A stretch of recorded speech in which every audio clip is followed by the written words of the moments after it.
You asked how my week was going. Yeah, how was your week, man? I was, It's the day, the week, whatever. yeah, it's been a week. The big okay, this sounds stupid. One of my big sources of stress this week is our garbage service. Right now, it changes all the time based on holidays, but right now they come on Fridays. It's great. I like the garbage to go out. Mm-hmm. Um, Saturday, I found a dead squirrel right by my house. It's like, oh, dead squirrel. We get a lot of dead animals around here for some reason. Maybe it's me. But, we've got a kid, an 18-month old, wandering around. Like, oh, don't get a dead squirrel. I'm like, what am I going to do with this Yep. stupid thing? I can bury it, but, like, I'm probably going to do a terrible job burying it, so it's just going to come back.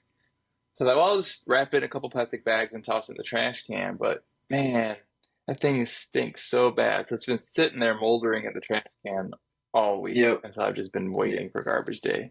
And it finally arrived. Yep. So It's squirrel is finally, gone. yeah.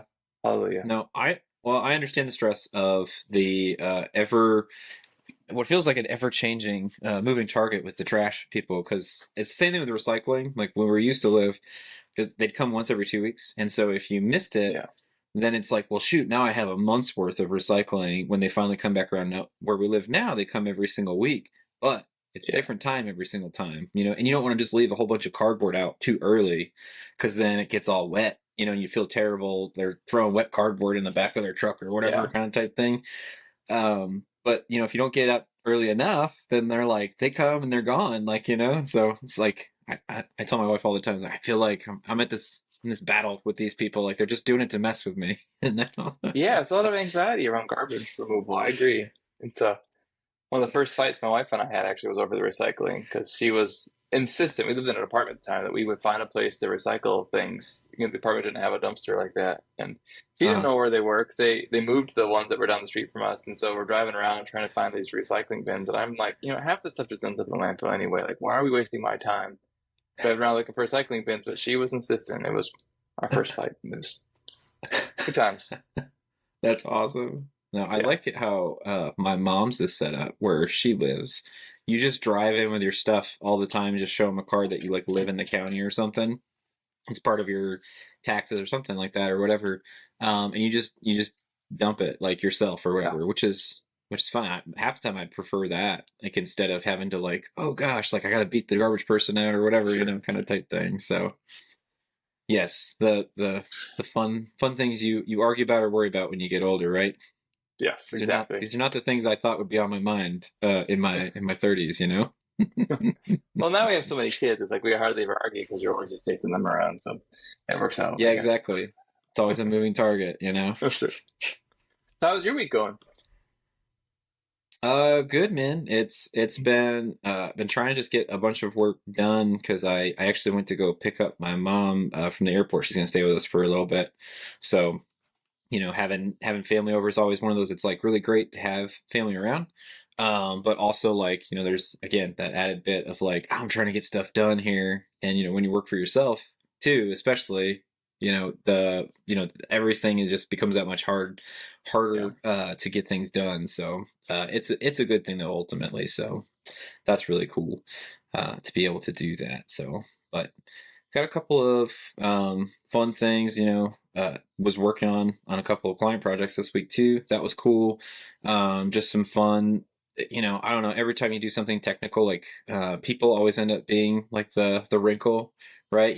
So like we're doing this on this other job. I think we were talking about this previously or whatever, but we're doing this like gift with purchase or whatever. So like we're Yeah. checking when they click on a link, and so it builds it into the cart where like, hey, like okay, like you hit the special link from signing up for this loyalty program, so it'll showcase this, like you get this special gift or whatever. And so there's always people like, man, you're trying to like safeguard against all these scenarios where someone's just trying to check out with the, for the free item with the gift with purchase thing and all this other stuff or whatever. You're just like, can't we just all play by the rules? Like you got to make this so much more complicated, you know? Yes.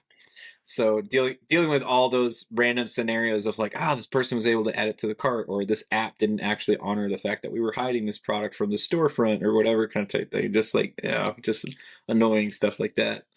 But it's fun. You always learn something on stuff like that. So Yeah, I saw you post some stuff on Twitter. And for those of you watching from home, if this in fact does make it to the final podcast, I just sort of threw the recording on for Taylor's sake here, so I don't mean to put you on the spot. But do you want to just discuss some of what went down with that project? I think that'd be interesting to learn more about. Would you be able to share Yeah. about that, or is that Yeah, for sure. too? Yeah, I could talk a little bit about that. I think because the thing that I was complaining about initially on Twitter a little bit was like, so we had done a gift with purchase before, right? Right. And that was more. And I shouldn't say I don't. I hope what didn't come across as complaining. It was more like this is a warning to all the freelancers who are like, hey, when the client tells you the job is the same as the last time, like, hey, we're just doing a different, we're doing the same thing but with a different product or something like that. It's never the same because Never like the same. when we introduced this new one, then I didn't account for, okay, like I actually saw the product we were using. And last time it was like it was a quick and dirty kind of type, hey, we have to get this up and running quick. We had a short roadmap. Um, and so I didn't account for like multiple variants and stuff where we've got these instances of like, oh, not just worrying about like color, but we also have like a size difference and stuff like that. And so that was my tweet was about that, like, don't ever get all of the scope, get all of the facts about what's going down, because on my end of things I heard, oh, this is going to be the same thing with a different product. I was like, sweet, like Yeah. awesome, I'm gonna nail this. And then I moved in and it was like, oh no. And so it became a rush again because I didn't prep enough ahead of time on the forefront there to see what I needed to account for. So Sure. but it did get done. So the idea behind the product was, or this gift with purchase was, we're gonna, someone's gonna sign up for the loyalty program, and they get kicked into this Klaviyo flow where they get this special link. It basically has a UTM tag on it, right? So like something that we're able to track some special way. And when they hit the site, there is in the settings of the theme, we're running a special, just gift with purchase deal here to where it'll actually check the URL for looking for this specific set of characters that we're looking for. And if it does that, then it sets it to true to actually activate this once they hit a certain threshold in the cart. So the idea behind gifts with purchase, obviously you have to buy something. And that was the reference to the people thing of like, because people would, it only shows up once you have enough stuff in the cart. And then once you have enough stuff in the cart, then people will try to pull stuff out of the cart so they can just check out with the free thing. And this didn't happen the last time. That, again, like something we didn't have to account for. The last time we ran a free gift with purchase, we didn't have people doing that. Everyone was like playing by the rules, so to speak. Yeah. And this time we had a lot of people like trying to game the system. And I don't know if it's just because as the audience grows, that sort of things happen, or maybe it was just a more appealing free gift with purchase with this one. I don't know, kind of type thing. So And the audience, the industry of this was beverages. Is that right? no, so this one, that was a different one. This one was jewelry, actually. Oh, jewelry. Okay. And primarily women's jewelry. Yeah, that one, and that's a whole different one. We can do that at a different time because that would be a fun one to talk about. Because I think you said you've done stuff like that before, basically just like using the Ajax API to add a bunch of stuff to a cart with a kind of like a bundling kind of type effect. Which there's actually some themes now. I think I've posted about that before. I don't know if you've seen that too, but there's actually some Shopify themes now that come with that natively. They have their own little bundler, and then they just have a quick walkthrough. It's the Combine theme by Crown, Okay. I think it is, off the top of my head. But that's just all they're using. They're running, people are setting up like a collection, and then they're assigned that template, I believe, is how it's set up. And then they can just run this handy little bundler. You run it with an automatic discount, and then it's like appears to the customer like, hey, like if I add a bunch of these to the cart, I'm getting this at a discount rate kind of type thing. If I add at least so many to the cart kind of type thing. So it's pretty neat to see some themes start to build this in outside of what we would use an app for, or you'd have to have a dev custom build it. Yeah, it seems like such a common use case for so many stores. The more fundamental, foundational, I guess is what I'm looking for, foundational support you can get in your store, which would be obviously at the theme level. That seems to make the most sense. So it's cool to see that starting to happen. I used to like those because it was an excuse for me to use the Shopify script editor on Plus stores only, unfortunately, which uses Ruby, which is, again, my native tongue. And so I like you're the Ruby give, But you always had to go into the theme and add support on the theme side too, using JavaScript to make sure that those promo items were at least added to the cart. And like you said, make sure that there wasn't any shenanigans going on in terms of people trying to game the system. So no matter what that's happens, a good. you have such a thing. Yeah, well, and that's so. How did you account for that then? Because that's I've always like not even I've always tried to do everything on the storefront before we get to checkout, right? Because one, I'm not a Ruby dev, as much as I wish that I was, kind of type thing.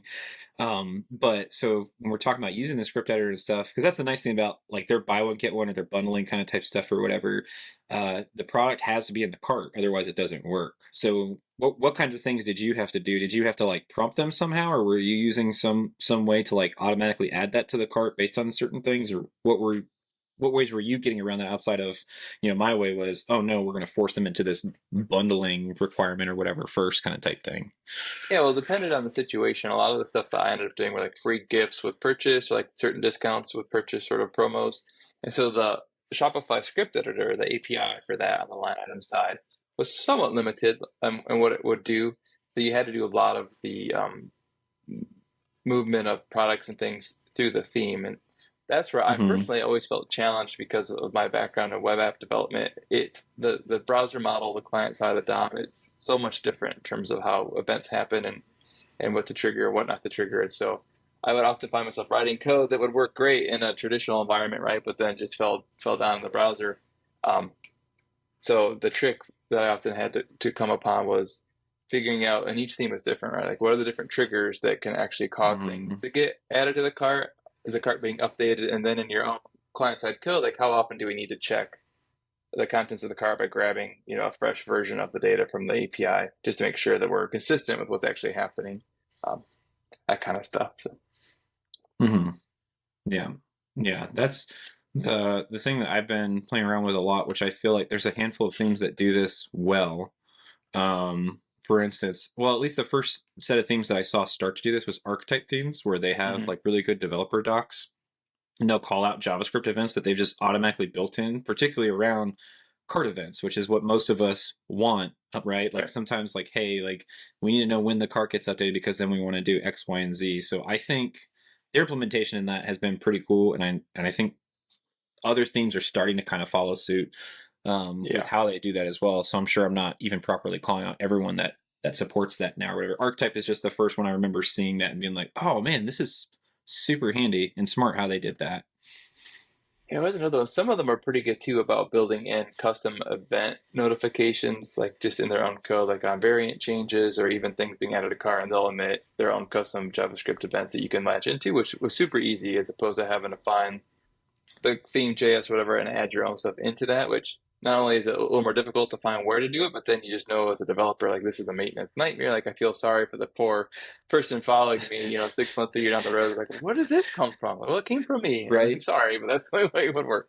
Um, Certain cases too, where they've been really complex, especially when there's a lot of data and state management on the front end. I've reached for Alpine.js, which is kind of like Yeah. this is a terrible way to describe like a little brother to Vue.js. I guess Vue.js has their own sort of Alpinist thing kind of now too, but very minimalistic Well, sort of yeah, toolkit to bring it to the front end.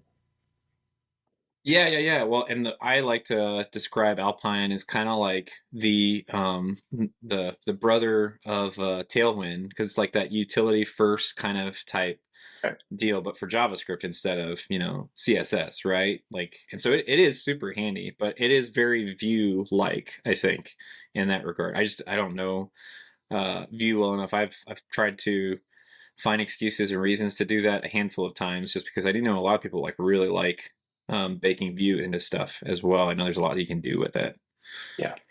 but Alpine's definitely an easier reach, and you can still get a lot done with it too if you need something quick, and that's the nice thing. It's not very heavy. It's a pretty Yeah. light footprint when it comes to adding in a library for something. Okay. Speaking of baking, real quick, this is a complete non sequitur, and I got something to jump back to you. But last week was my birthday, and so my wife was like, "What do you want for your Dude, happy birthday?" birthday! Thank What? you. I know, right? I was That's like, I want awesome. everything for my birthday. I want a birthday week celebration, but we didn't get that. The whole thing. One thing I Yeah. asked for was for my cake. I don't really like cake. To the Okay. extent I do, but I'm what with I you. really wanted. Okay, good. Have you ever had ice cream cone cupcake? No. Okay, it's not as Ice complicated as it cream sounds. cone cupcake? Cupcakes, yeah.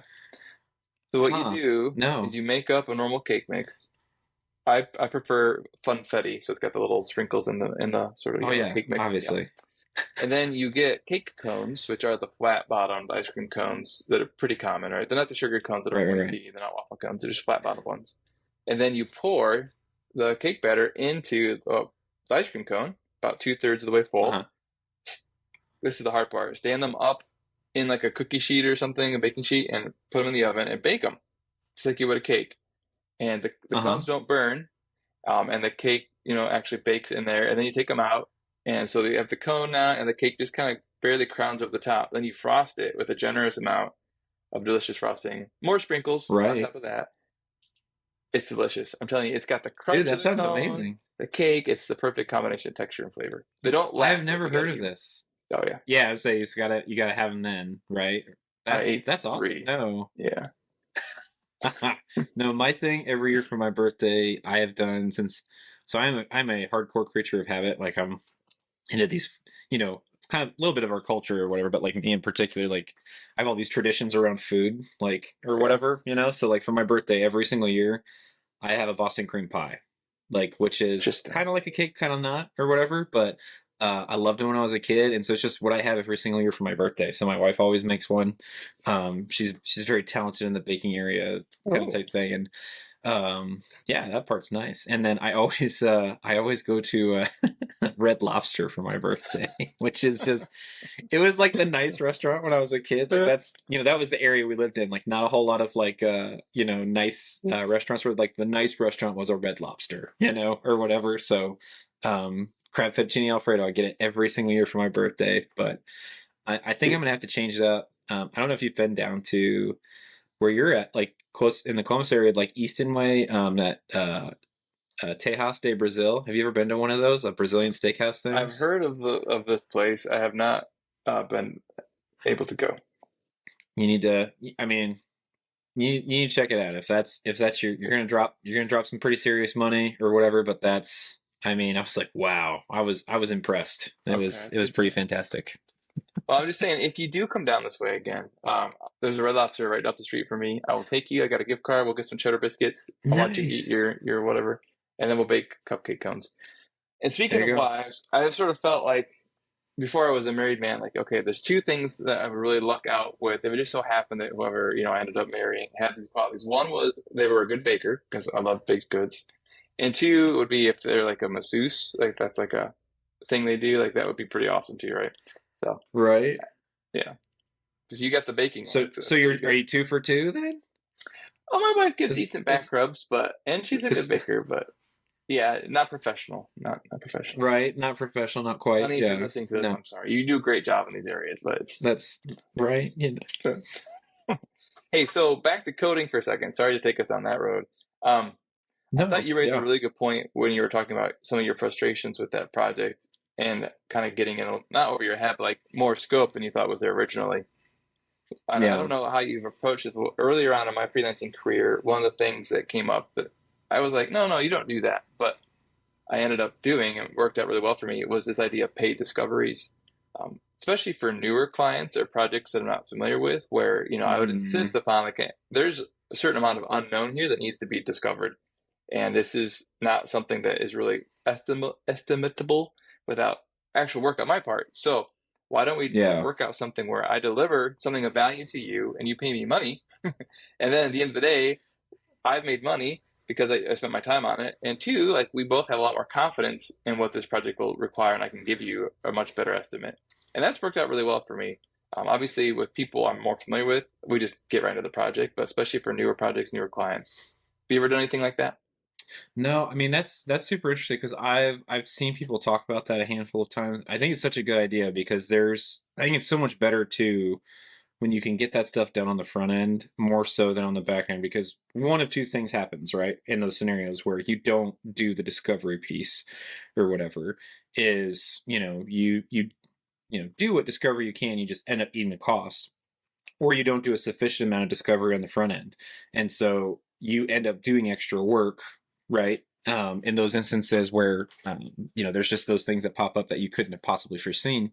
And then when that happens, you are at that impasse of like, well, I said I was going to do it for X, but then these things popped up. So is it better to explain that and then kind of like we're getting the paid Right. discovery after the fact?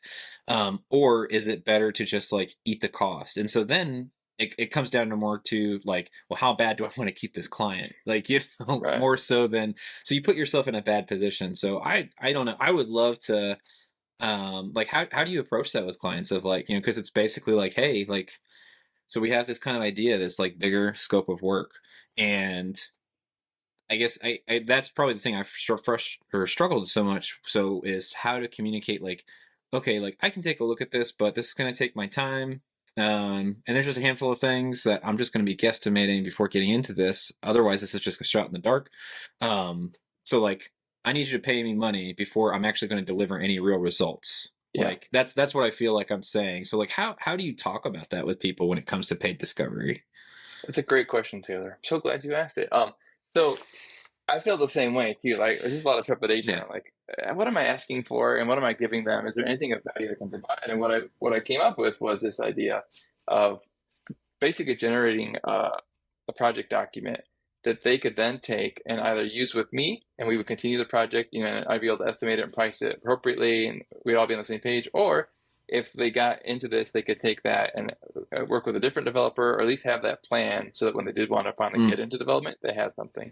And so that was the big takeaway for me, was like, look, I'm going to actually produce something for you. It's not just coming back with a yeah. cost. It's here is a document. It's the Google Doc. It's often bullet points, but it really lays out the technical approach to the problem and Hmm. solidifies the scope and the feature set, so that we can make sure we've communicated about that. They can have confidence that I've actually looked into all the pieces that it's going to take. And then again, they've got something tangible now for an exchange for, usually, I try to keep the discoveries to just a couple hours. We're talking a couple $100 typically, right? Yeah. Not a Right. ton of money. And then the other thing that it does too is it gets the whole like billing cycle stuff sorted out, right? You ever been in that situation with a client where like you're ready to be paid, and then you realize there's just a lot of infrastructure that hasn't happened that needs to happen for them to pay you, either it be how to pay you, like the invoice system, or maybe they don't work very quickly. So you can figure that out much more early on in the project by seeing if they actually can handle the little bit of discovery payment. Right. Yeah. No. There's a lot of good stuff to unpack in there. One of the things that I want to like point out too that was really cool that you mentioned specifically, because that was going to be a follow up, was like, what does this report actually look like, and that you use like Google Docs or whatever. Like when I Mm-hmm. first started, I don't know if you read into this. I thought it had to be like so much more professional or nice or Oh whatever. yeah. And I worked with someone else who they said that was just what they used. And I was like, there's no way people are going to be cool with me just sending them a Google Docs link or whatever. But I started doing it and no one batted an eye. I couldn't believe Right. that. So that's awesome to hear too. Like you're doing the same thing. And I've done it now for years, right? Where that's what I've done. So, and paid discovery, it sounds a little bit like, so the important and key components there too, is that you're giving them something tangible Mm-hmm. there at the outset of that. So it's not so much so, like I said, my warrior concern or approach here was, how do I communicate to them like I'm basically, I need to be paid to like before I'm actually going to give you anything. Well, no, you're going to get something out of this. And that's the biggest thing, is we're moving closer and closer to solving your problem, is the Right. biggest thing, that they're getting something out of this. But a lot of us might call, maybe it's so similar to, but maybe a little, it's different somehow than an audit, right? Like the paid discovery versus audit, or maybe it is just like a terminology difference, or how would you differentiate those two? Because sometimes I'll do these audits, before we do an actual gig, and it's more so like, hey, I know there's a problem or whatever kind of type thing, but like I don't know what all these problems are, and I kind of frame it the same way, like, well, we'll do this audit, it'll list out recommendations, and then you can take that either to us, or have somebody else do that or whatever, and it's cool, like it's yours after the fact. So it sounds similar, but how would you kind of like say they're separate, or are we just talking about like a difference in like maybe what we're calling it? That sounds similar the way you're describing it. I think in my mind, I typically would view an audit as looking at something that's already in place and describing any defects or areas for improvement, versus a discovery would Hmm. be like a new greenfield kind of project where they want to add a feature, or they want to create an app, something like that, where the technical package Gotcha. isn't very well known, as opposed to sort of an assessment of deficiencies or obvious ways to improve it. But again, I think what you call it doesn't matter as much. I for a new Yeah. project. I've never heard people call those audits. I've always heard discovery as a term around that kind Yeah. of work, but I think that it And applies to other situations. I like discovery better than audit anyways, because being Yeah, coming from my social work background, every time I heard the word audit, I had a small heart attack. So it was just, yeah. that was my job for a while, was compliance with that stuff. So little different in this field or whatever. Um, but so that was really great. There was another piece to that I wanted to latch onto when you were talking about the paid discovery, and now, oh, the billing piece. I think Yeah. that was a really good point to call out, especially with like newer clients, like newer relationships with people that you don't know, because there are just different layers a lot of time. Like sometimes the organization's big enough, they have their own accounting, or they've outsourced to a different set of accounting, and so Hmm. you have to jump through all these layers and hoops to even get to the point where you're going to get paid, kind of type thing. So I think that that's a really good thing, to have in place and figure it out. What I've actually transitioned to a lot of is this idea behind, these intensive days. Anytime I have a first engagement, so I'm pretty comfortable with the existing clients that I have. Um, and after I've worked with them for a period of time, like they kind of, I don't really do retainers, because in Shopify I don't think it makes as much, like in the WordPress world, like you had to have a retainer just because someone had to go off and make sure, plugins were updated, and Yeah. servers were going to be able to handle capacity if we were going to have a big whatever kind of type thing. Versus now, like Shopify does so much of that, you don't have to worry about like some of that really small maintenance type stuff. And so I've moved more to like just really these larger clients. They have like a option where they can buy hours in bulk for me every single month at a better rate than when I give other folks who I haven't worked for a year and all this other stuff. But most everyone else moves into this idea of intensive days, and so we define the scope ahead of time, and then I kind of explain it like it's like I'm showing up for work that day. If you had a brick and mortar business or whatever, I'm only working on your project that day, and so it's just 7 hours of time. It's a little bit better than my hourly rate, but that becomes kind of my initial like requirement for like we're going to have to do this, and I do it where it's payment up front, if it's not like a client I've worked with. So Smart. that too would be something to really experiment with, for folks who are doing the freelancing stuff like that. Like so, paid discovery. I think that's definitely probably your best option, especially with somebody you've never worked with before. But Hmm. another option when you're looking at this is structuring it to where like you could, ask for payment up front before you start, and those sorts of things. I think that's pretty handy to do. Like I said, the So development scheduled days has just been the best way for me to figure out how to do that. But so yeah, with go the ahead. intensive days, I've not heard of Hmm. that before. I mean, I heard the concept of working Yeah, for a day, I stole but the idea, just so you know. I didn't come up okay. with Well, I figured, Taylor. Um, what it. like what are you communicating to the client in terms of what will actually be accomplished? Because it's one thing to say I'll spend 7 hours on your project, but who knows what Yep. you'll actually be able to do in 7 hours, right? And is it geared around the feature Yeah. work, or is it just like whatever you need done, just send it my way and I'll get as much as I can in 7 hours? So the way that I typically communicate that is like, so we talk about like the scope gets defined ahead of time. So it might be one intensive day. It might end up being like four or five, right? But that's the idea, is like in this many days we're going to get this amount of work accomplished. And so what I typically will do is tell people, I can pretty confidently say like I'm going to get all of this done in one day, kind of type thing. We might have to look into a second day, or once we've done that initial, if it's only a couple of hours, we'll move the rest to hourly at that point. Sure. And so that's usually how, because that's what happens a lot of times too, because again, like if that paid discovery isn't done well enough or whatever, sometimes you get into it and you're like, oh shoot, that thing that I thought was going to be able to get done ends up moving over into it. And that doesn't happen as much, because at least the leeway of the extra days or extra time in those scheduled days, I do some prep work ahead of time. So I'm probably losing time a little bit there on some of those gigs, but they're priced out to where like it makes sense, for the single day and stuff like that. Just because at that point, like it's guaranteed work at that point. Yeah. Um, but yeah, that's kind of how I like to set those up, just because again, like you have a very defined scope of work ahead of time. And I do allow for the caveat in those instances. I tell people, yeah, like if you want to, and they've done that before, people have used that time for like training, on different things, or they've like, hey, like we're meeting with this, financial payment processor or whatever kind of type thing that we want to like get set up on the site so we can run this or whatever. Can you sit in on the meeting just so that way if we have Shopify specific questions you can.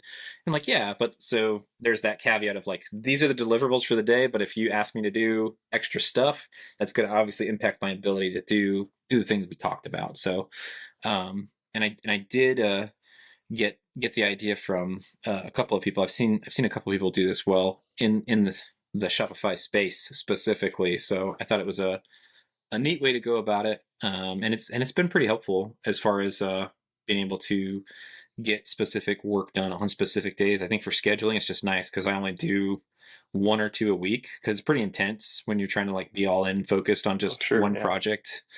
Um, so it's not something you can like line up like 5 days a week or whatever. Maybe somebody else could. I sure can't. But so yeah, I only do like one or two a week at the most, and the rest is just other client work, and then obviously working in your business work too. Yeah, that's interesting. Thanks for sharing that. Yeah, for So sure. I think one of the cool things about Shopify space is so much of it does overlap with freelancing in general. So it's kind of fun to Hmm. talk about both, right? Because there's just a lot to learn about how to do business as a freelancer, or working with an agency, however it is that you're approaching this. And then obviously Shopify is a whole world too. Speaking of which, what if we switch gears here for a second? I'm sure you saw Yeah, you the tweet about that new, I can't remember the name of it now. Crap. Shopify talking about AI Sidekick? assistant. Yeah, Shopify Sidekick. I got you. I knew Yeah. exactly what you were going to be talking about. See. So yeah, what are your impressions? Do you see anything besides just that initial video? Have you dove in at all? Is there anything else out there about it? Even No, well, I'm disappointed that there's not a lot about it, right? Other than Toby's video, which I mean, the video was good. It was great. It's always like it's really cool to hear him like talk about stuff, just like how he's yeah, thinking about stuff or whatever. And so I always appreciate that when he comes on and does stuff too. But so as far as I don't know, like I think initially with the AI stuff that came out, I don't know if you were kind of like this too, like the NFT stuff and the Bitcoin oh stuff or gosh, whatever. Everybody just like went all about it or whatever, and then it got super quiet because we had all this other stuff blowing up, and it was like it was just kind of like a fad and hype or whatever. And I was really cautious initially with AI when like right ChatGPT came out, people were like, oh, this is amazing, whatever kind of type thing. And I was pretty cautious with it at first or whatever, but now I use it like every day. I don't know if like you've baked this into like your workflow at all or whatever, but like I use ChatGPT and GitHub Copilot. Um, they're not perfect, obviously, and like they will give you straight up wrong answers with stuff. I can't tell you how many times. So you can't. It's not one of those things. I did a job where they were like, and I knew ahead of time, this is one where you automatically bake in more time because they're like, oh yeah, like, well, we got it as far as we could with us in Chat GPT. And I was like, oh no. And they're like, yeah, and all this stuff's broken now. And I'm like, well, that's Hmm. why, man. But Chat GPT will tell you literally incorrect liquid like syntax. It'll just say stuff that's completely wrong. You have to tell it like, don't use this again. This isn't even a thing. That's right. Um, but so when I saw Sidekick or whatever, I think this is one of those things. This is like one of the best practical uses for AI, and it's huge for Shopify to have like their foot in the door, so to speak, in this space, Yeah, because not only and I don't know, like so probably back and forth on like how it handles queries and all this other stuff or whatever, but like not only is it going to be super helpful for merchants, but like they're gaining incredibly insightful and helpful information about what questions are merchants asking or what pain points do they have too. Like, so I think that's going two ways for Shopify, and I think that's yeah, probably why they're also probably equally excited about it.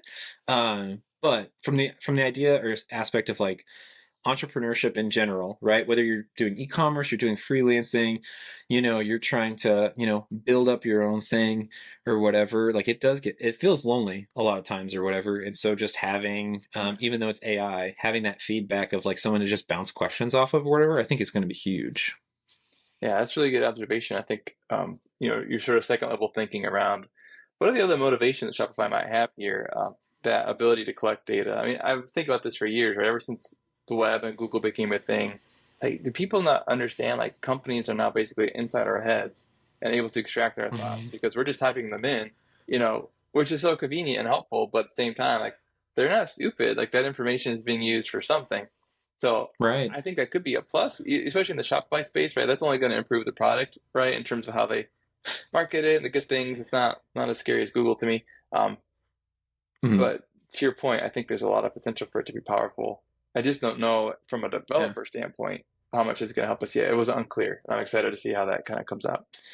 Yeah, I don't think, at least from a developer standpoint, I'm not expecting any personal benefit to like my business, right? Like my ability to like do work or whatever.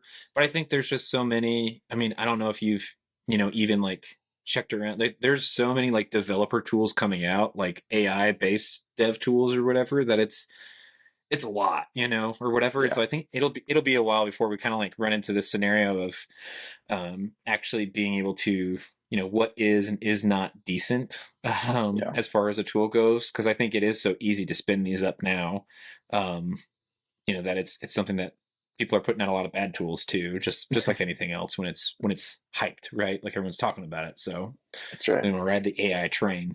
We should probably do a deep dive in an upcoming episode about some of those tools. Could be interesting to sort of survey, talk more about them. Obviously, you've already mentioned Copilot. I've used Copilot. I had opportunity just yesterday actually to be in a presentation by GitHub CEO about Copilot and Copilot X, which is sort of the next gen version of it. And they're really cool. Nice. And it's hard because initially a lot of that hype, I think people love sensationalism, right? And so they're talking about how we're going to be able to replace developers and how you can fire half of your staff, whatever. And as a developer, you're thinking like, is this the end of our craftsmanship and our career? Yeah. But the truth, I think, behind it, the better way to see it are companies that understand that what it really can do is it can increase your productivity for a single developer. Yeah. Um, and it can make it a That's lot more that's what it's fun done too. for me. Yeah, exactly, right? Yeah. So Yeah. the doom and gloom, I think, is very unwarranted, but there's so much opportunity that we can take advantage of to improve ourselves as craftsmen.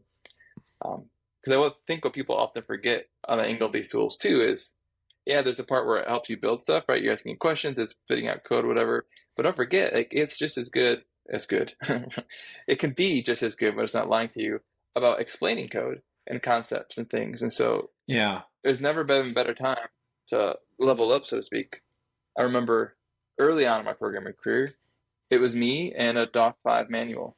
And that was it, right? And you're just digging in there trying to figure out, like, okay, how does auto execute bat work? What are the different directives for config sys? Why does any of this happen? And you're just on your own, right? Then we had the internet, Stack Overflow. This is all great, but now we've got a tool that you can give it a very contextualized piece of something. Say, explain this to me. And usually it does it, and it does it pretty well. That is cool. Yeah. Yeah, that part is pretty handy. Because I can't remember if I told you that too. I've actually been using it for when I've had questions about Rails, this other Rails project. Because I can't bother Carl every single time I have a question about something, and so like me and ChatGPT, we've just been like going back and forth on stuff of like, tell me what this is doing, or whatever. Yeah, Why would somebody use it this way?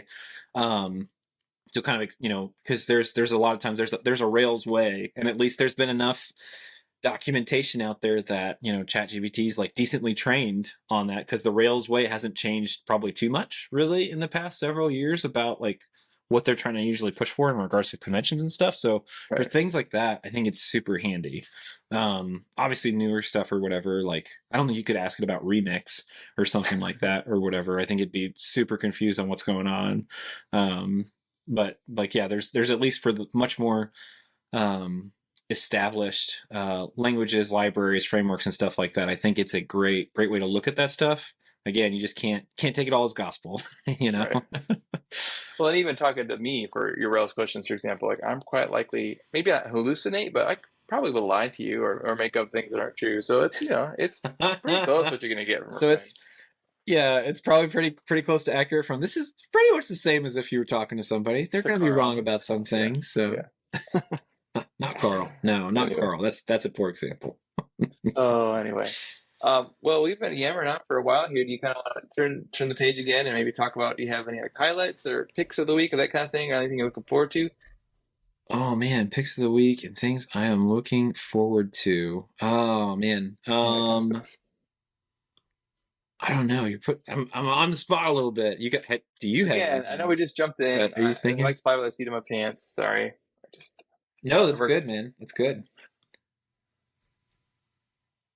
I did see, I don't know, if this was like a positive thing potentially for, well, I think it's positive. I don't know. You get those things and you're like, well, how much of this is just whatever. But there's been a lot of back and forth too, in the Shopify app space or whatever about like reviews, right? And Hmm. how like this concept between sometimes like you get in these terrible situations where a customer is basically like threatening a developer to like build in some feature, or they're going to leave them a 1-star review or something like that or whatever. And so, I think Shopify probably needs to figure out some way to handle that, right? I don't know how that would be the case or whatever, but they did roll out this new piece where, and I'm trying to find it. We'll definitely have it. Throw it in the changelog. Oh, that would have been a good. I just found another one too. That would be a good one. But that basically they're going to change how those reviews basically get posted, right? So there's going to be an actual automated process that does some checkdowns first before they post a review. And so there's not a lot of information about what that's going to look like, but I feel like it's a step in the right direction that Shopify is listening and paying attention. And they've already removed, like, I can't remember what it was, like 50,000 fake reviews this year or something like that, as I think the post was about or whatever earlier. And so, the fact that they're paying attention to this stuff, because you do see this a lot when you're on social media. If you're in the Shopify partner space and stuff, you kind of see this come up a lot, like this kind of dangerous trend of like merchants understanding how important, not so well-meaning merchants understanding how important reviews are Sure. to app developers, and being like, hey man, like I'm going to give you a 1-star review if you don't build in this custom feature for me that's not even part of your app. And you're like, that's insane. Yeah. So I think there's going to be I think that's a good thing that there's progress there. They're paying attention to it. There's progress being made as far as they're paying attention to it. So I don't know. There's not enough information to get excited about it probably, since it's just like, oh, there's going to be automated checks. I don't know what that means, um, but I think it's good. Like there's some attention in that area. Yeah, that's crucial because I think that really can take the wind out of your sails as an app developer. Um, so much Yeah. of your revenue is based on people's perception, and the only way that people can perceive it is through typically the App Store listing. So that's Hmm. great. Anything they do to improve that would be great. Yeah, for Remind sure. me, Taylor, I haven't actually looked at the App Store in a while because I don't have anything on there right now. But can developers respond to reviews, or is it just They reviews? can, Okay, yes. So developers that's can helpful. respond to reviews, and I think they should. I don't know why that they all don't. You know what I mean? Like, Right. even whether it's positive or negative review, like you would think you would want to respond. But I do see some, and actually, when I'm talking to clients, that's what I tell them. Like, because there's only a handful of apps that I'll specifically recommend or whatever. It just gets too dangerous, too deep in the weeds of like you'll recommend an app and then you'll have a really bad experience, and then you're like, I can't recommend this anymore or whatever kind of type thing. So I try to Yeah. stay more so on the side of like, here are your options. But I kind of help train people on how to like, here's what I would say is like a good way for you to tell good apps. You're not just looking at reviews. Don't just look at that. Like look at like the reviews left, and if the developers respond, are they responsive like to those reviews? So Yeah. dev- app devs who aren't responding to reviews are missing out. Like they need to be doing that because it shows that they're active and they care and that they're concerned about how merchants perceive their app. Yeah. What's crazy too is like, it's annoying to get a bad app, like to install one and realize, oh, this is not the best app for me, and but then you move on and you install a better app, right? It's not like you're buying Right. a car or a really expensive piece of equipment, and look at the reviews and you're stuck with a $10,000 investment and you can't return it, right? It's a click. Uh-huh. But still, it's an interesting world. Yeah. And I wonder if some of it is just like how easy it is though, too. Like That's true. because it is so easy just to download any app. Like so it's people who are like spur of the moment, they're not doing any research or reviews. And this is more Oh on the yeah. merchant side of things. Like so for on that side of things. But it's so easy to download. Then like, oh man, as soon as it doesn't do exactly what I want it to do, it's like, well, did you even read the description? Like that's not even the kind of app that it is. That's cool. Well, so my thing is, I was really focused on getting my updated website for Liquid Weekly out the door, which I did because I Dude, actually awesome. was, thank you, I was racing against a guy that I'm in a mastermind with, Quentin. If you're listening, you know who you are, and we were both committed to doing this by today, which is Friday. I got it done a few days early, but what I'm trying to do is I'm trying to automate more and more of my publication process for Liquid Weekly because I want to be able to focus more time on making it excellent, less time on just making it upright. And so I've created a custom tool in Rails, of course, to help me with the curation process. It's been pretty basic, but I managed Nice. to add a Clipper feature to that as well, so I can start grabbing content and getting it directly into my system. before I was having to do some manual entry, and it was just kind of annoying. Um, and then I need to do some more like actual issue construction stuff so I can automate that process more too. But the reason I bring up the website is because my pick has been I chose a system called Bridgetown, a static site generator, which is a fork of Jekyll. Nice. Sometimes I'm wondering if I made the wrong choice because there doesn't seem to be a lot of activity happening around Bridgetown right now. Oh no. Versus Jekyll does seem like it's in the zeitgeist a lot more. But I really like it. It's built using Ruby, and the reason I chose it was because my path forward that I'm envisioning is building some adapters to actually grab data straight out of my Liquid Weekly app database and constructing the content for the website whenever I generate the static site. And so I figured that would be something that would be a lot more fun for me to do in Ruby in Bridgetown and hopefully be productive. So we'll see. Everything that's on there right Yeah. now is still being manually generated by me. So I'm not sure this is Okay. going to work, but that's my hope for this coming week is to explore No, that some you're more. gonna get it, dude. And it Yeah. looks good.